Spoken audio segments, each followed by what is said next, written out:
अस्सलाम वालेकुम। उम्मीद है आप सब खैरियत से होंगे। आज के हम अपनी इस ईबे की वीडियो में कुछ उन चीज़ों की बात करेंगे जिन चीज़ों को हम अवॉइड करते हैं while doing drop shipping from Amazon to eBay. तो उसमें जो कुछ चीज़ें हैं वो देख लेते हैं। सबसे पहले ट्रैकिंग आईडीज़ फ्रॉम अमेज़ॉन, कि आपने अमेज़ॉन से जो अमेज़ॉन की अपनी शिपिंग सर्विस की ट्रैकिंग आईडी है वो कभी भी ईबे पे अपलोड नहीं करनी, क्योंकि वो ट्रैकेबल नहीं होती। तो वो ऐसी ट्रैकिंग आईडी जो कि ट्रैकेबल नहीं है, ईबे बिल्कुल भी उस ट्रैकिंग आईडी को अलाउ नहीं करता कि आप कस्टमर्स को प्रोवाइड करें या ऑर्डर के अगेंस्ट उसे अपडेट करें। ठीक है, तो जब भी आप ऑर्डर करेंगे ना तो ट्रैकिंग स्टेटस में जाके देखेंगे तो आपको नीचे बता रहा होगा कि ये कौन सी शिपिंग कंपनी से ये आइटम शिप हुआ है, तो उसमें अमेज़ॉन शिपिंग लिखा हुआ आ रहा होगा। सही है, तो इस चीज़ से आपने अवॉइड करना है। फिर आपने थर्ड पार्टी सेलर से अवॉइड करना है। ठीक है, ऐसे सेलर्स जो मी टू करके बैठे हों या कोई भी थर्ड पार्टी सेलर है, ठीक है, तो उससे आपने बिल्कुल अवॉइड करना है। आपने कोशिश करनी है कि अमेज़ॉन का ही कोई प्रोडक्ट बेच रहे हैं आप, या फिर किसी FBA सेलर का प्रोडक्ट बेच रहे हो आप जो अमेज़ॉन वेयर हाउस से शिप हो रहा हो, या अगर आप वॉलमार्ट से भी कर रहे हैं तो वॉलमार्ट डायरेक्टली खुद शिप कर रहा हो। ठीक है, कोई थर्ड पार्टी सेलर ना शिप कर रहा हो। ठीक है, उसके बाद don't copy images from eBay, don't copy description from eBay. EBay से आपने कुछ भी कॉपी नहीं करना। आपको मैंने लिस्टिंग में बताया था कि टाइटल भी आपने चेंज कर देना है, सिर्फ एक स्टेरिक का साइन डालने से भी टाइटल चेंज हो जाएगा आपका। ठीक है, इसी तरह इमेजेस में थोड़ा बहुत कुछ भी आप एडिट करें, चाहे वो आप अमेज़ोन से उठा रहे हो, क्योंकि अमेज़ोन वाली काफ़ी लिस्टिंग्स या इमेजेस जो हैं वो ऑलरेडी ईबे पे मौजूद होती हैं, तो आप थोड़ा बहुत उनको एडिट कर लें। डिस्क्रिप्शन को अपना थोड़ा बहुत चेंज कर लें, बेशक सेम हो अमेज़ॉन वाली ही डिस्क्रिप्शन हो, बस उसको थोड़ा बहुत अपनी वर्डिंग में या अपनी मर्ज़ी के हिसाब से सेट कर लें। आपने बिल्कुल भी कॉपी पेस्ट नहीं करना। ठीक है, ईबे पे रिस्ट्रिक्शन लग जाती है कॉपी इमेजेस पे भी। अच्छा, उसके बाद बायर क्लेम्स। अच्छा, बायर की मतलब कि आपने कभी कोई क्लेम आने कोशिश करनी है कि बायर आप इस नौबत ना आए कि बायर आप पे ना केस ओपन करे। ईबे पे केसेस ओपन होते हैं, तो बायर आप पे कभी भी ना कर रहा हो। बायर को रिफ़ंड चाहिए, आप उसे फ़ौरन रिफ़ंड दे दें, क्योंकि आप अमेज़ॉन से रिफ़ंड ले लेंगे।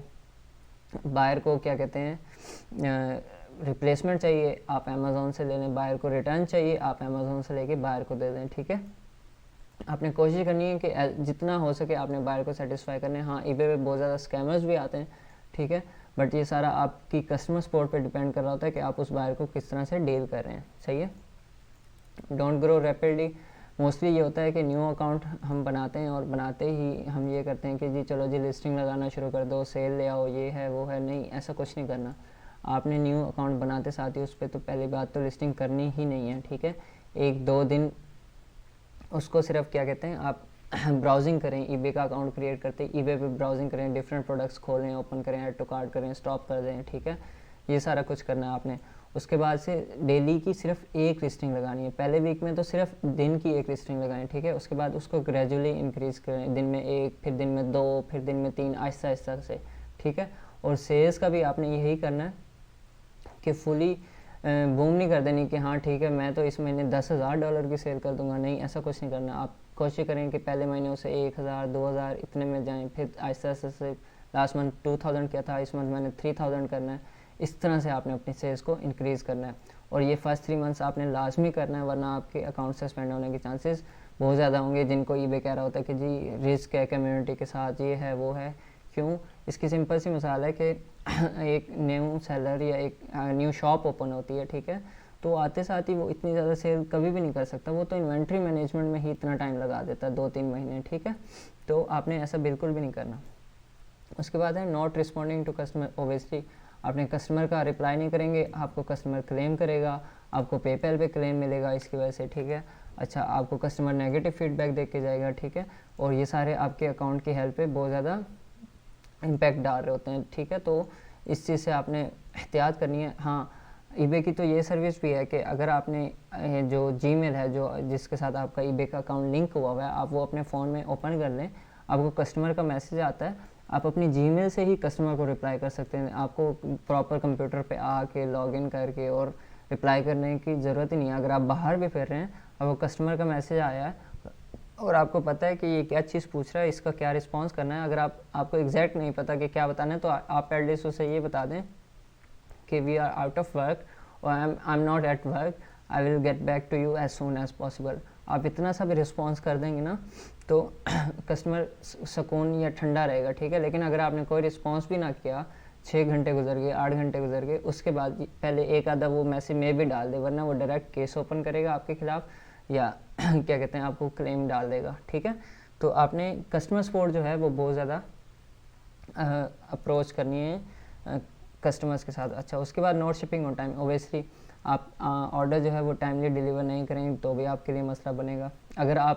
अगर आपने अमेज़ोन से ऑर्डर परचेज़ करना था लेकिन वो आइटम आउट ऑफ स्टॉक चला गया, ठीक है, और आपके पास आपने देखें कि आपने हैंडलिंग टाइम कितना रखा हुआ है, आप एक दिन वेट करें।